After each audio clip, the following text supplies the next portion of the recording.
The exchange begins with a question that should have been simple. Did you invite Elon Musk to the Pentagon for a briefing about potential war plans involving China? Yes or no? Instead of offering a straightforward answer, the secretary retreats into vague explanations about hyperbole and incorrect reporting, insisting that while Musk was indeed invited, no specific war plans were discussed. But that response, evasive at best, only raises further questions. Why was someone with deep financial ties to the Department of Defense being ushered into high-level discussions at all? The secretary attempted to justify the meeting by pointing to Musk's role in leading DOGE efforts, describing a strategic initiative in which the Department of Defense has supposedly made significant investments aimed at improving efficiency. But that explanation does little to address the underlying concern. As Representative Tokuda points out, Musk is not just an industry expert. He is the world's richest man, whose companies receive billions of dollars in defense contracts. Allowing him into the Pentagon for privileged conversations, even if framed as informal discussions, creates the appearance of a glaring conflict of interest. A man whose financial empire is intertwined with defense procurement should not be granted access to information that could shape future contracts or influence competitive opportunities. Tokuda presses the point with precision. If Musk can gain such access by donating $280 million, what prevents other wealthy contractors from doing the same? At what point does the blurred line between public service and private benefit become normalized? She makes it clear that corruption rarely arrives with grand declaration.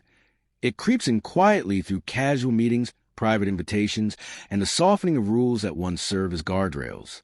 What begins as an informal discussion can become the first step in transforming influence into policy, access into advantage, and wealth into power that distorts public decision-making.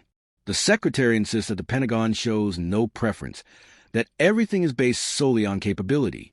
But his assurances ring hollow when contrasted with the reality Tokuda lays out. The issue is not whether Elon Musk's companies contribute valuable technologies. The issue is whether insiders are being given opportunities behind closed doors that other companies or the public would never receive. The secretary's discomfort becomes obvious as the questioning continues. Every attempt to minimize the significance of the meeting only strengthens the impression that the department is willing to bend its standards when dealing with billionaires whose interests align with its own. By the time Tokuda concludes this segment of questioning, she has reframed the entire interaction. This is not simply about one meeting or one individual. It is about the slow erosion of accountability when powerful figures are invited into rooms where policy is shaped and consequences are determined. Her interrogation forces the public to consider a larger truth. When access to government becomes a privilege of wealth, democracy itself becomes vulnerable. She exposes the danger of allowing personal influence, even from those whose innovations are beneficial, to overshadow principles of fairness, transparency, and ethical governance. As the questioning continues, Representative Jill Tokuda shifts from conflict of interest to the deeper issue of accountability during moments of national crisis. She brings the discussion to January 6, 2021, a day when rioters violently breached the Capitol, injuring over 100 law enforcement officers, destroying federal property, and causing billions in damages. Tokuda presents the question directly to the secretary. If you had been in charge on that day, would you have deployed the National Guard and the Marines to protect the Capitol and its defenders? It is a straightforward and essential question, yet once again he dodges it. Instead of answering, the secretary deflects with talking points about President Trump having requested the National Guard in advance, while ignoring Tokuda's actual inquiry. She is not asking what happened or who asked for what. She is asking him whether he, as Secretary of Defense, would have acted decisively to defend the seat of American democracy. His unwillingness to commit to that principle speaks volumes. When leaders avoid direct answers on matters as fundamental, it raises legitimate concerns about their readiness to protect the nation in future emergencies. Tokuda presses further, making it impossible for him to escape the moral weight of the question. She lays out the stakes plainly. 140 Capitol Police officers injured, one officer dead the following day, and a violent mob actively targeting elected officials. In that moment of national vulnerability, would he have intervened? But rather than standing firmly on the side of the rule of law, he circles back to vague references about timelines and delays, leaving the public to draw their own conclusions. His evasiveness becomes its own answer, one that raises doubts about whether he would have acted swiftly when democracy itself was under direct assault. Tokuda takes his lack of clarity as a warning sign. If a defense secretary cannot state unequivocally that he would use the appropriate resources to protect the capital, then the public has reason to question his commitment to upholding constitutional responsibilities. Her line of questioning highlights a truth that far too often gets lost in political theater. Protecting democratic institutions is not optional, and it is not a matter of partisan loyalty. It is a foundational duty of anyone entrusted with national defense. As her time begins to run short, Tokuda sharpens her focus even further. She reminds him that accountability demands clear positions, not evasive language. By refusing to answer whether he would have defended the Capitol on January 6, he reveals more than he conceals. His hesitancy betrays a troubling ambiguity, an unwillingness to commit to defending the nation's core institutions in a moment when clarity could mean the difference between stability and chaos. Tokuda's persistence transforms what might have been a routine oversight hearing into a powerful indictment of the risks posed by leaders who dodge responsibility when history demands moral clarity. Tokuda then pivots to the most alarming part of the hearing, the question that sits at the heart of democratic restraint: whether a Secretary of Defense would obey an order from the President to fire on American protesters. It is not a trick question, nor a hypothetical designed to embarrass him. It is about the fundamental principle that the U.S. military exists to protect the Constitution and the people, not to serve as a personal enforcement arm for any president. Yet instead of giving the clear and constitutionally grounded answer that any responsible defense official should, he attempts to sidestep once again, burying his response under procedural jargon about standard rules of engagement. But Tokuda refuses to allow him to hide behind abstract language. She reminds him that he serves at the pleasure of the president, a fact he himself has emphasized, making it essential to know whether he would draw the line at unlawful or immoral commands. She pushes him to confront the simple truth: if the president instructed him to shoot protesters, would he obey? She does not ask this out of speculation. She points to real protests happening across the country, situations where the tension between civil rights and state authority is at its highest. These are not distant hypotheticals. They are unfolding in real time, and the public deserves to know where the military stands. The Secretary attempts to dismiss the premise as a false hypothetical, claiming that the question is designed to trap him. But Tokuda understands that his refusal to answer is precisely the problem. In a functioning democracy, certain lines must be non-negotiable. The military must not be used to silence dissent, intimidate the public, or escalate lawful protests into violent confrontations. His unwillingness to commit to those boundaries signals a dangerous ambiguity, one that could be exploited by an administration willing to push constitutional limits. Tokuda does not let up. She reminds him of the current reality. In Los Angeles alone, there are more Marines and National Guard deployed than in multiple overseas active conflict zones. At a moment when domestic protests are widespread and emotions are running high, this is no longer a theoretical question, but an urgent one. The Secretary's continued refusal to say whether he would follow an order to fire on American citizens suggests a failure to distinguish between lawful authority and authoritarian abuse. By dodging her questions, he inadvertently exposes the very vulnerability Tokuda is highlighting: the fragility of democratic safeguards when leaders refuse to declare what they will not do. By the time her final seconds run out, Tokuda has made the stakes unmistakably clear. The issue is not whether a president might give such an order. The issue is whether the defense secretary, the individual entrusted with command of the world's most powerful military, would have the courage to say no. The public does not hear a confident reaffirmation of constitutional limits. They hear evasion. And as Tokuda notes bluntly, that silence reveals more than words ever could. She leaves the audience with an unsettling realization.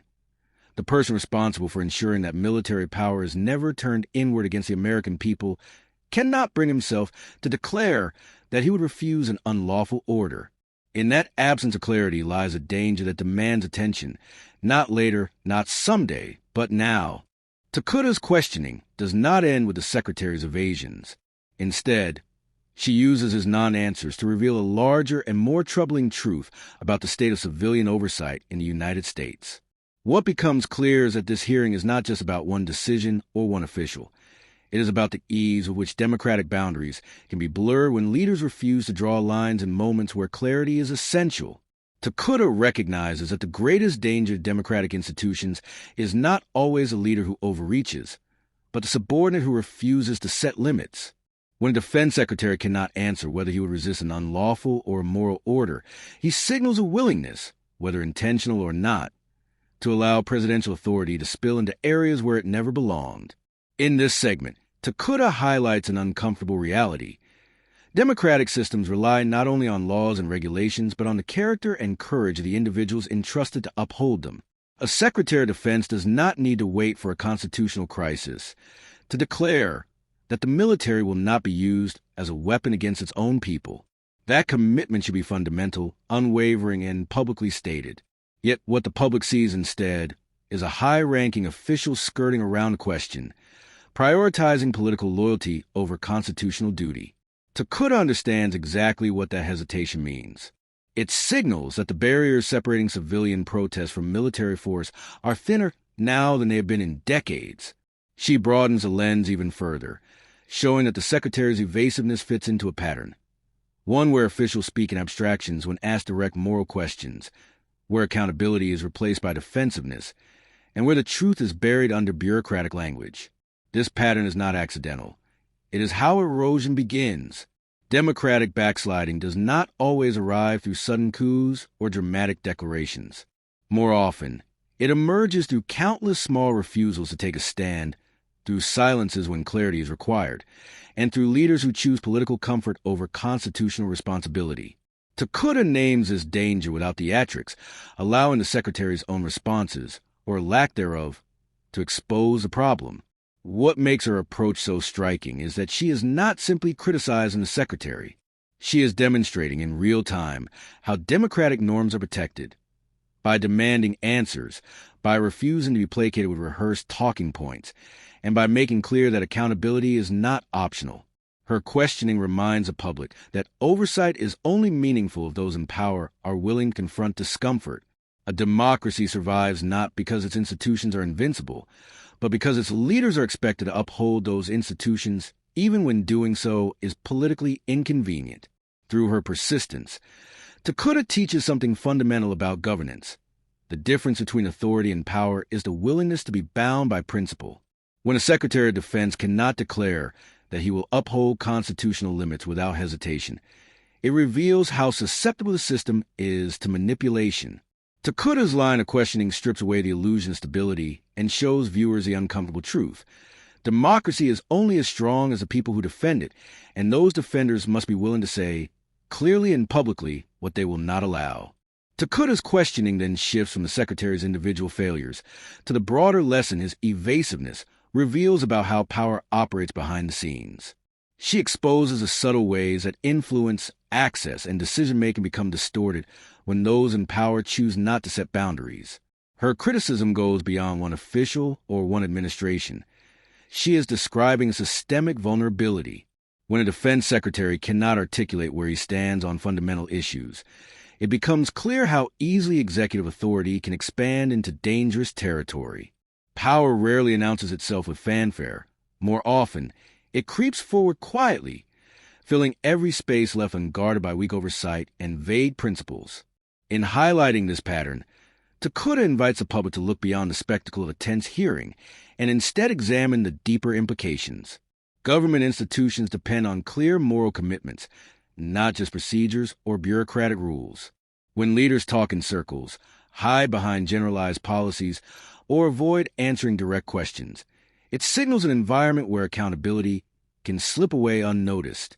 She reminds her audience that democracy is sustained not by ceremonies or slogans, but by the willingness of officials to take explicit positions that protect public trust. When that willingness fades, even in small moments, danger begins to grow. Tokuda understands that oversight is not simply the act of asking questions. It is the act of refusing to accept half answers. Her insistence on clarity exposes a divide between those who view democracy as a responsibility and those who view it as a stage for political survival. When the Secretary avoids committing to constitutional limits, He demonstrates that institutional guardrails are only as strong as the people enforcing them. If leaders refuse to speak firmly now, in a controlled hearing setting, how can the public trust them to show courage during an actual crisis? This segment also reveals another truth. Transparency from government officials is not just a courtesy. It is a safeguard. Without firm public statements defining what is and is not acceptable, the boundaries of lawful authority become dangerously elastic. A Secretary of Defense who cannot say whether he would reject an unlawful order invites speculation about how far he might go under pressure. This uncertainty does not protect national security. It undermines it, and it sends a troubling message to citizens who expect their rights to be guarded by those sworn to uphold them. Through her relentless focus, Tokuda demonstrates what real oversight looks like. It requires persistence, moral clarity, and the courage to confront officials who would rather remain comfortable behind ambiguity. She illustrates that safeguarding democracy is not only about stopping what is illegal, it is about preventing what is dangerous, unethical, or corrupt from becoming normalized. Her questioning makes clear that silence, when spoken from the seat of power, can be far more harmful than any direct admission. Silence signals permission. Silence signals weakness. Silence signals readiness to allow others, those with more authority or influence, to decide the limits of democracy. In exposing this dynamic, Tokuda delivers a vital message. Every time a leader avoids drawing a line, the public loses a piece of its protection. Every time a high-ranking official refuses to state what they will not do, the door opens a little wider for abuse. And every time oversight is met with defensiveness instead of transparency, the country moves one step closer to a version of government where power operates without accountability. Her questions illuminate these dangers not with dramatics, but with precision, showing viewers how fragile democratic norms become when leaders hide behind carefully crafted vagueness instead of speaking the truth plainly. By the time Tokuda reaches a final stretch of her questioning, the hearing has evolved into something far larger than a routine oversight session. It has become a case study in how democratic systems begin to erode, not through dramatic declarations or sweeping abuses of power, but through the quiet, persistent refusal of leaders to state where their loyalty lies. Tokuda recognizes this, and she uses her remaining time to show the public the broader implications of what they have just witnessed. The Secretary's unwillingness to give direct answers is not merely an annoyance or a political tactic.